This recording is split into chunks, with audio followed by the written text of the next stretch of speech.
Hello students, welcome. जैसा कि आप लोगों को पता है, आपके इस बार ऑनलाइन एग्ज़ाम होने हैं।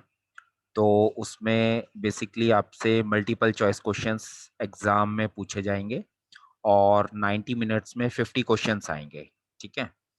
और बहुत से स्टूडेंट ऐसे हैं जिन्होंने ये कहा कि sir please human value and professional ethics के मल्टीपल चॉइस क्वेश्चंस प्रोवाइड करवा दीजिए या उस पर कोई वीडियो बना दीजिए। तो उसी को ध्यान में रखते हुए, ताकि सभी स्टूडेंट को बेनिफिट मिल सके, तो एक सीरीज मैं शुरू कर रहा हूँ आज से।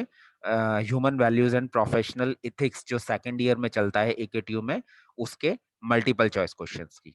तो आज इस वीडियो में हम यूनिट 1 के मल्टीपल चॉइस क्वेश्चंस डिस्कस करेंगे।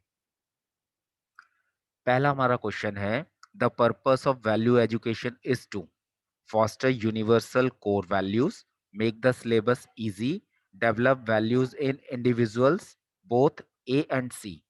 तो वैल्यू एजुकेशन का मेन पर्पस क्या है? तो वैल्यू एजुकेशन का मेन पर्पस है कि इंडिविजुअल के अंदर कोर वैल्यूज को फॉस्टर करना, उसके अंदर वैल्यूज लेके आना, और दूसरा इंडिविजुअल्स के अंदर वैल्यूज को डेवलप करना। ठीक है। तो बोथ ए और सी, इसका जो राइट आंसर होगा डी ऑप्शन होगा। सेकंड क्वेश्चन है, self exploration uses two mechanism, natural acceptance and, दूसरा क्या होगा? Experiential validation, reason, logical thinking, theoretical concept. तो जब हम सेल्फ एक्सप्लोरेशन करते हैं, तो उस केस में हम नेचुरली जो हमें चीजें एक्सेप्टेबल होती हैं, एक तो उनको हम अपने अंदर लेके आते हैं, नेचुरली जो भी हमें एक्सेप्ट होता है, और दूसरा उसका हम एक्सपेरिशियल वैलिडेशन करते हैं। ठीक है। अपनी लाइफ में उनको एक तरीके से चीजों को करके देखते हैं। अगर वो हमें लगता है कि वो सही है और हमें नेचुरली एक्सेप्टेबल है, तो उसको हम अपने साथ लेके आगे बढ़ते हैं। तो इसका आंसर जो होगा, आंसर ए होगा, एक्सपेरिमेंशियल वैलिडेशन। थर्ड है, harmony should be maintained in between body and life, between self and society, between life and environment, और डी है ऑल द अबव। तो हार्मोनी हमें कहां पे मेंटेन करनी होगी? हार्मोनी हमें सब जगह मेंटेन करनी होगी। तो answer is D, all the above. Fourth point है, a harmonious world is created by values at 4 levels, they are. Basically 4 level की इसमें बात की गई है। ह्यूमन वैल्यू के अंदर हम 4 लेवल जो पढ़ते हैं, है ना? तो चारों लेवल की हार्मोनी अगर अंश्योर होगी, तो जो हमारा एक वर्ड बनेगा वो हार्मोनिशियस बनेगा। तो फर्स्ट ऑप्शन है home, family, society, country. Second option है individual, family, society, nature, existence. C option है इंडिविजुअल, फैमिली, सिटी, यूनिवर्स। और डी है नन ऑफ द अबव। तो answer is B, individual, family, society, nature, existence. Question 5 है, many human values seem good और right due to. बहुत सारी जो human values हैं वो हमें देखने में सही या हमें राइट लगती हैं, है ना? जैसे पॉजिटिव फीलिंग्स हैं, इंटरनल हैप्पीनेस है, नेचुरल एक्सेप्टेंस है ना? तो ये हमें देखने में अच्छी लगती हैं। ह्यूमन वैल्यूज सीम गुड, और ये हमारे लिए सही भी होती हैं। ठीक है। तो आंसर इसका होगा all of the above. Next, which of the following is a positive value? चारों में से पॉजिटिव वैल्यू कौन सी है? Self respect, anger, fear, narrow mindedness. तो बहुत इजी क्वेश्चन है। इसका ऑप्शन है A, self respect. Then basic human aspirations कौन कौन सी हैं? Continuous happiness, prosperity, A and B both, या नन ऑफ दीज। तो हमारी ह्यूमन बीइंग की दो ही एस्पिरेशंस होती हैं, कि हम अपनी लाइफ में कंटिन्यूअस हैप्पीनेस चाहते हैं और प्रॉस्पेरिटी चाहते हैं। तो option is C, A and B both. Question number 8 है, universal means true at all. Universal का मीनिंग क्या होता है? तो कोई भी चीज अगर यूनिवर्सल है, तो वो प्लेसेस डिफरेंट डिफरेंट जगहों पे क्या वो ट्रू होगी? टाइम के सेंस में ट्रू होगी, या हर एक इंडिविजुअल के सेंस में ट्रू होगी? तो इसका आंसर है D, all of the above. Question number 9, the process of self exploration help to improving understanding, happiness, relationship, all of the above. जब हम सेल्फ एक्सप्लोरेशन अपनाते हैं अपने लिए, तो उससे हमारे अंदर क्या क्या इम्प्रूव होता है? हमारी समझ, अंडरस्टैंडिंग इम्प्रूव होती है, हैप्पीनेस इम्प्रूव होती है, या रिलेशनशिप इम्प्रूव होती है? तो इसका आंसर है डी, तीनों ही जो है इम्प्रूव होते हैं। Question number 10, happiness is the realization of resolution, prosperity, A and B both, none of these? तो answer is C, A and B both. Resolution का मतलब होता है अपने अंदर समाधानित होना, और प्रॉस्पेरिटी का मतलब होता है कि जितनी मेरी आवश्यकता है उससे थोड़ा सा अधिक मेरे पास हो जाए, फिजिकल फैसिलिटी के सेंस में। तो हैप्पीनेस हमें तभी मिलेगी जब हम एक अपने आप को प्रॉस्पेरस फील करेंगे और अपने आप को समाधानित, रिजोल्यूट फील करेंगे। Question number 11. Today's education has very less role to play in order to ensure harmony in individual, family, society. आज की जो एजुकेशन है उसका बहुत कम रोल रह गया है, क्योंकि आज की एजुकेशन जो है वो इंडिविजुअल लेवल पे या फैमिली लेवल पे या सोसाइटी लेवल पे हार्मोनी को इंश्योर नहीं कर पा रही है। तो इसका आंसर है ऑल ऑफ द अबव। जो आज की मॉडर्न एजुकेशन है वो किसी भी लेवल पे हार्मोनी को इंश्योर नहीं कर पा रही है। then the condition developed by pre-existing beliefs is called। हमारे अंदर जो एक हमारी क्या कहते हैं पहले से कोई प्री एग्जिस्टिंग हमारे अंदर चीजें हैं, इंफॉर्मेशन है, नॉलेज नहीं कहूंगा मैं यहाँ पे, उसके बेस पे हमारे कुछ बिलीफ्स बन जाते हैं। प्री एग्जिस्टिंग बिलीफ्स के बेस पे कुछ कंडीशंस डेवलप हो जाती है, तो उसको क्या कहते हैं? तो उसको मान्यता बोलते हैं, अंडरस्टैंडिंग बोलते हैं, नेचुरल एक्सेप्टेंस बोलते हैं, या श्रुति बोलते हैं? तो इसका आंसर है ए, इसको मान्यता बोलते हैं, क्यों पहले से हमारे अंदर ही कुछ मान्यताएं बन जाती हैं। ठीक है। नेक्स्ट क्वेश्चन है, the state in which a human being possess more facilities than what are required is called।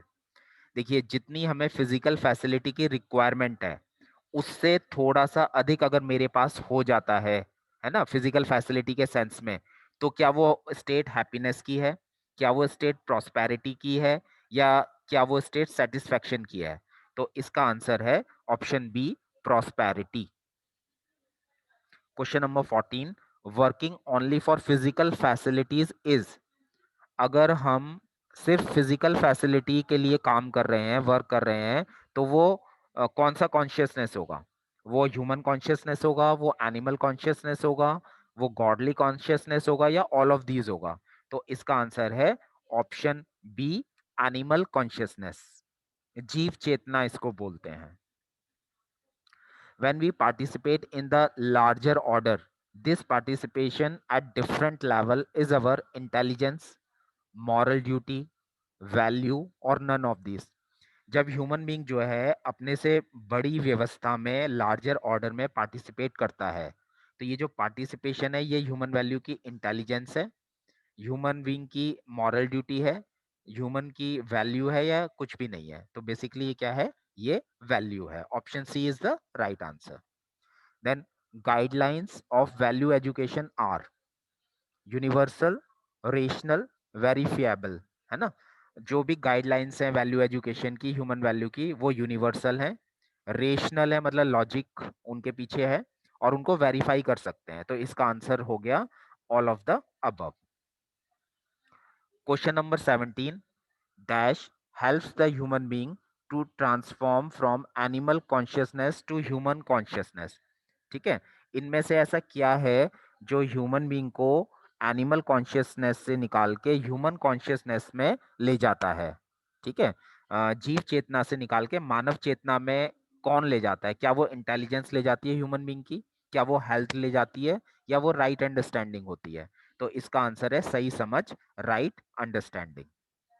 Question number 18, that which is innate to the human being. Human being में इननेट क्या है? Innate का मतलब ये है कि जो जब ह्यूमन बीइंग का बर्थ होता है तो उसके साथ आती है, क्या वो राइट अंडरस्टैंडिंग होती है, वो सेल्फ एक्सप्लोरेशन होता है, या टेक्नोलॉजी, या नेचुरल एक्सेप्टेंस? तो इसका आंसर है डी, नेचुरल एक्सेप्टेंस, क्योंकि ये नेचुरल एक्सेप्टेंस जो होता है ये बाय बर्थ होता है।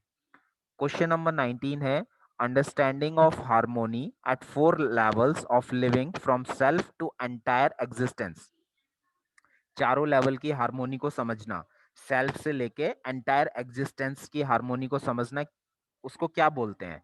सेटिस्फेक्शन बोलते हैं, इननेटनेस बोलते हैं, राइट अंडरस्टैंडिंग बोलते हैं, या ग्रेटिट्यूड बोलते हैं? तो right answer is C, right understanding. Question number 20, physical facilities are dash and dash for animals. अगर हम एनिमल के सेंस में देखें तो जो फिजिकल फैसिलिटीज होती हैं वो क्या होती हैं एनिमल के लिए? क्या वो नॉन असेंशियल और कंप्लीट होती हैं? क्या वो नेसेसरी और इनकम्प्लीट होती हैं? क्या वो नेसेसरी एंड कंप्लीट होती हैं, या नन ऑफ दीज होती हैं? देखिए, चाहे एनिमल्स हो या ह्यूमन बींग्स हो, जो फिजिकल फैसिलिटीज होती हैं दोनों के लिए नेसेसरी होती हैं। तो ऑप्शन ए तो इसमें नहीं होगा, क्योंकि ऑप्शन बी और ऑप्शन सी में नेसेसरी आ रहा है। ठीक है, एनिमल के केस में ये कंप्लीट होती हैं, क्योंकि एनिमल को जैसे ही फिजिकल फैसिलिटी मिल जाती है वो निश्चित हो जाता है। ठीक है, तो इसका ऑप्शन है सी, एनिमल के लिए जो फिजिकल फैसिलिटी होती हैं वो नेसेसरी तो होती हैं, साथ में कंप्लीट होती हैं। Then there are two types of harmony, दो तरह की हार्मोनी होती है। एक हार्मोनी वो होती है जो हमारे अंदर होती है, और दूसरी वो हार्मोनी होती है जो हम दूसरे ह्यूमन बीइंग के साथ जब उसके साथ रिलेशनशिप निभाते हैं तो वहां पे हम फील करते हैं। ठीक है, तो वैल्यू एजुकेशन किस किस को हार्मोनाइज करती है? क्या वो फर्स्ट हार्मोनी को जो हमारे अंदर है उसको हार्मोनाइज करती है? क्या वो सेकंड हार्मोनी को हार्मोनाइज करती है? या लोगों में जो हार्मोनी है उसको हार्मोनाइज करती है? तो इसका आंसर है डी, ऑल, सभी तरह की हार्मोनी को हार्मोनाइज करती है वैल्यू एजुकेशन।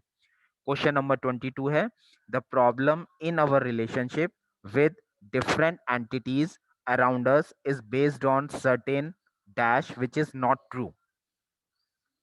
ठीक है, हमारी रिलेशनशिप में प्रॉब्लम कब आती है?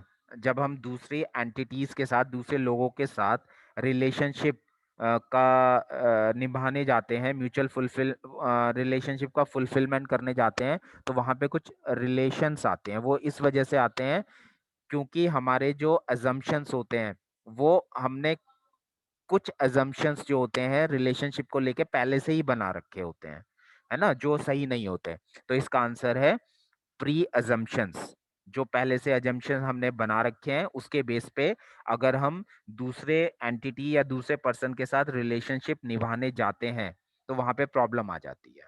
ठीक है, तो ये फर्स्ट यूनिट के कुछ मल्टीपल चॉइस क्वेश्चन थे, और जो बेसिकली सेकंड ईयर के स्टूडेंट्स हैं जो ह्यूमन वैल्यू सब्जेक्ट पढ़ रहे हैं उनके लिए बहुत इंपॉर्टेंट है उनके एग्जाम पॉइंट ऑफ व्यू से। और जो थर्ड ईयर में understanding the human being comprehensively subject पढ़ रहे हैं, के ओ ई 069, जो ये एक इलेक्टिव सब्जेक्ट है, उसके लिए भी ये बहुत इंपॉर्टेंट है, क्योंकि जनरली देखा गया है जो थर्ड ईयर या फाइनल ईयर में ह्यूमन वैल्यूज चलती है उसमें बहुत सारा जो पोर्शन है वो कहीं ना कहीं सेकेंड ईयर की ह्यूमन वैल्यू से ही लिया जाता है, उसी के ऊपर बेस्ड होता है। तो आप लोग अगर आप के साथ जो भी सेकेंड ईयर के स्टूडेंट हैं उनके साथ आप इस चैनल को शेयर कर सकते हैं ताकि वो भी स्टूडेंट इस वीडियो को देख सकें, है ना। और जो जो भी सब्जेक्ट पढ़ रहे हैं ह्यूमन वैल्यू से रिलेटेड उनके साथ इसको आप शेयर कर सकते हैं। Thank you.